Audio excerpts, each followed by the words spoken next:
Good morning, guys. Today we are going to be talking about the human body and looking at the different systems that we're going to be studying over the next 6 weeks. So you'll need your journals today.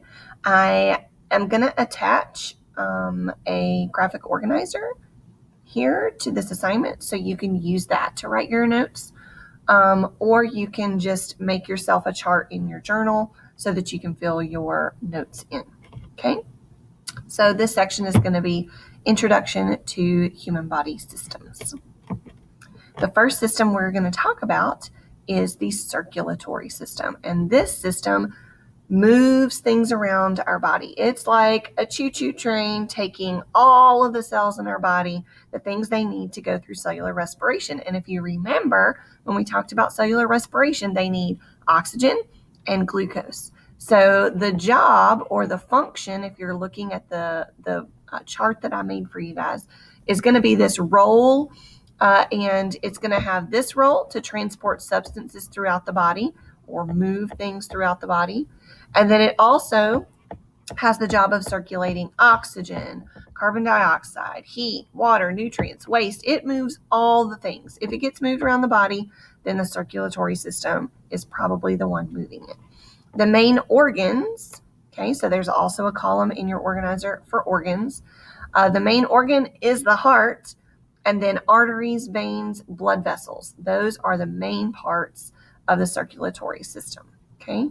The heart is pushing all of those little blood cells through your veins and through your arteries to take what your cells need, oxygen and glucose, and then take away the waste products that your cells don't need, okay?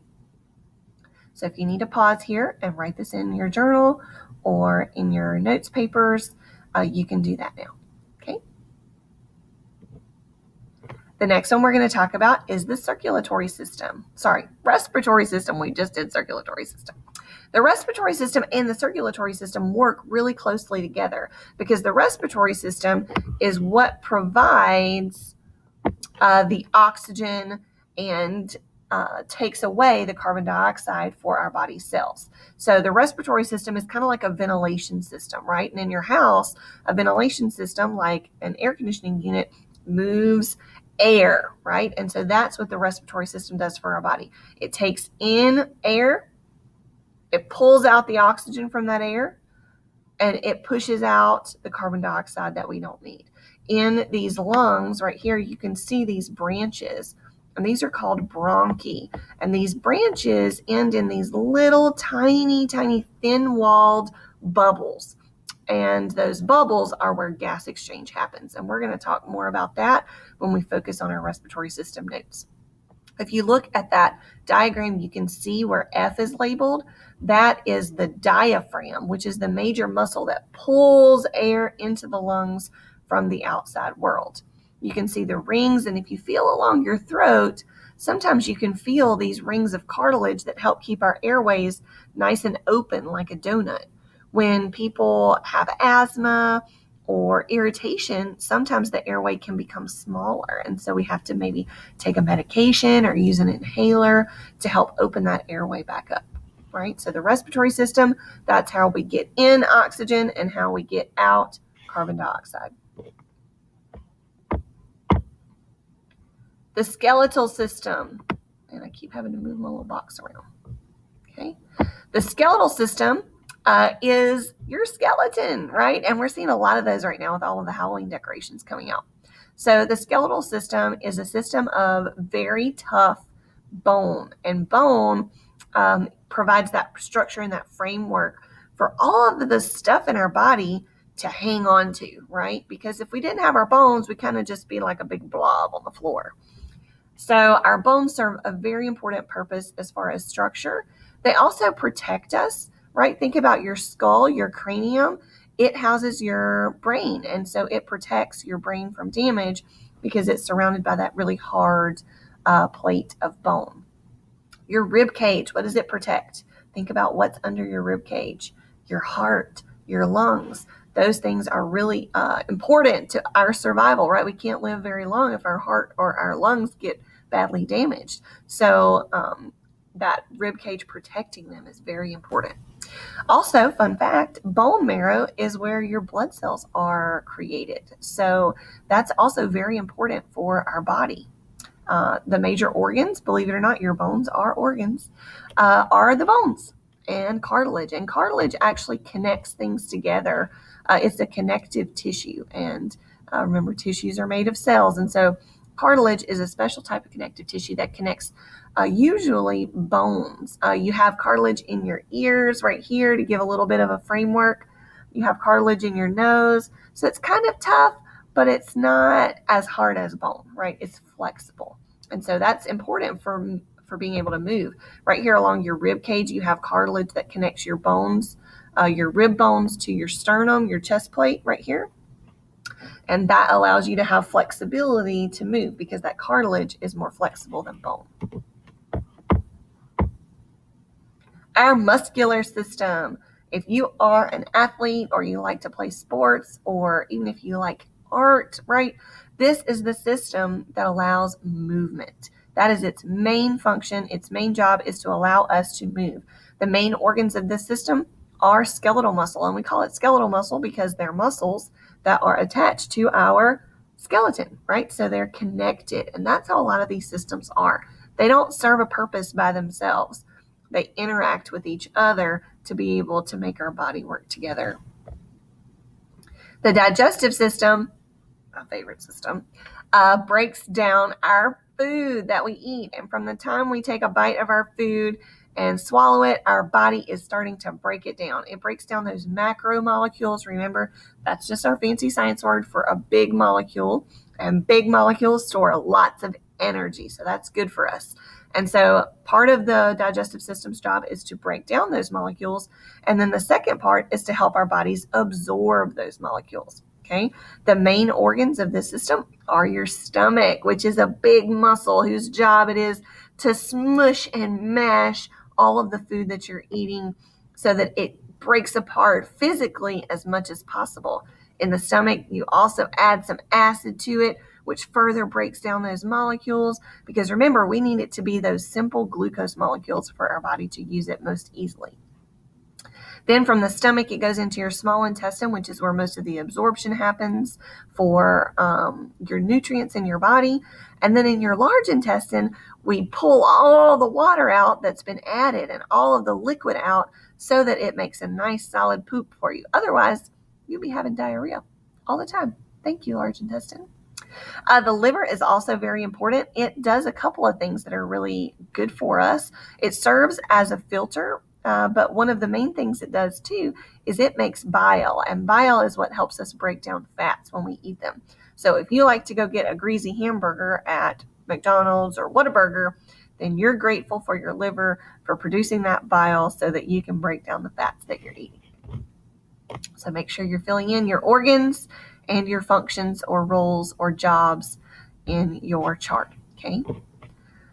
Next one is integumentary system, and the integumentary system is the system of skin that covers the body, right? It's a covering.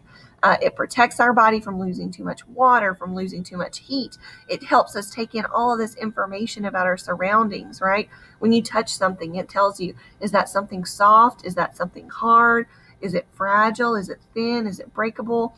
It helps us to sense things about our surroundings. So the integumentary system works a lot with our nervous system because we're taking in a lot of information, processing that information, and then our body is changing to adapt to whatever environment we're in. The major organs are the skin and nails, and the skin is the largest organ of the body. So pretty cool. And it's the one that we can see the most, right? Because it's outside of our body. The integumentary system's job has a lot of things, right? It processes vitamin D, which is what we do with sunlight, and we need vitamin D to store calcium in our bodies, and calcium is what makes our bones strong. So that's an important thing. And sometimes if you look on your milk jug or your milk carton, you can see with vitamin D because we add vitamin D to certain high calcium foods to help our bodies be able to break and store that calcium. We release sweat through our integumentary system when we get hot.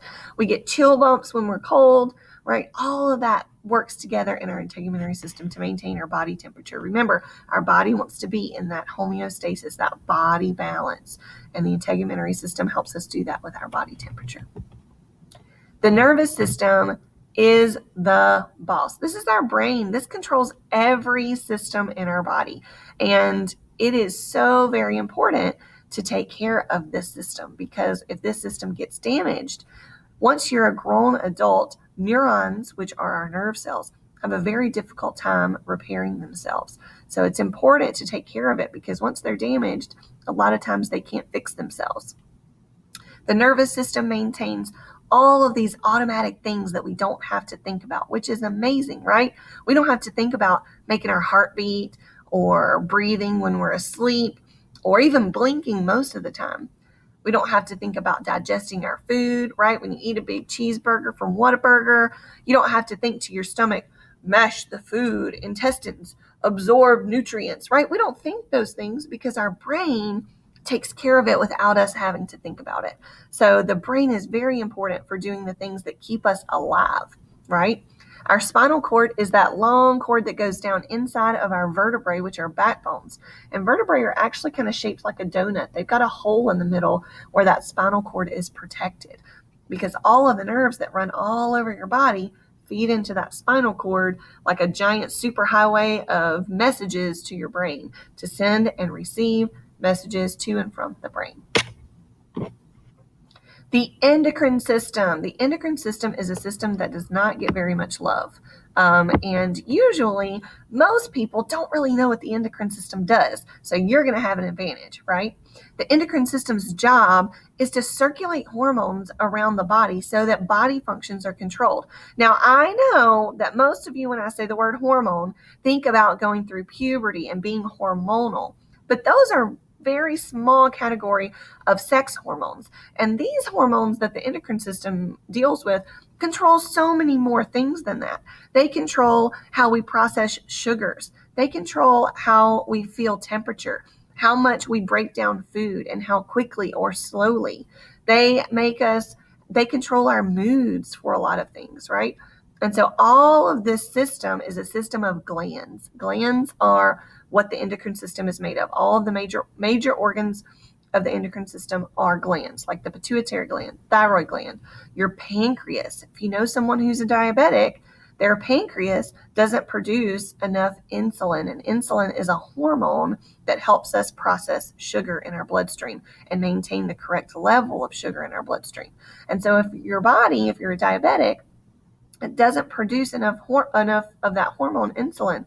And so they have to take artificial insulin. Sometimes they might have a pump that helps them manage their insulin supply in their bloodstream. So this is very important system, because our body, remember, wants to be in that balance, wants to be in that homeostasis. And if it's not in that homeostasis, if it's not in that balance, then we don't feel right? We might feel ill. We might get a headache. We might feel shaky. We might feel like we're going to throw up or pass out. We might get a headache. All those things are signals from your body that something's not quite right. We're not in homeostasis. All right. The lymphatic system is a pretty cool system, because this system is like your protection for your body. This protects you from infections, and it is super important to take care of this system. This system works to maintain the circulatory system and house the cells that are responsible for immunity, which are leukocytes, white blood cells, right? And so all of those little vessels around that little diagram are lymph vessels, and lymph is transported and kind of filtered in these little nodes all over the body. And so if you've ever been to the doctor and the doctor kind of felt along your throat like this, they may have been feeling for swollen lymph nodes, because that's a clue to your doctor that your body might be fighting some kind of infection, right? Your tonsils are a part of your lymph nodes. If you look in the back of your throat, I would show you in mine, but I don't have my tonsils, because sometimes people get an infection in their tonsils and we can't get that bacteria out, right? And so we have to have them removed. Your appendix is another part of your lymphatic system, your immune system. And if it gets inflamed, then you might have to have it removed, right? And so parts of our body we can live without if they get to be too sick to do their job correctly. The excretory system is the system that includes the kidneys and the bladder and the urethra. And the urethra is the tube that takes urine from your bladder outside your body. And its job is very important. Urine is important. What color it is, what smell it has, all tell doctors and nurses different things about what's going on in a body, right? That's why if you've been to the doctor, a lot of times you have to go give a urine sample, right? Because it tells a lot about what's going on in the body.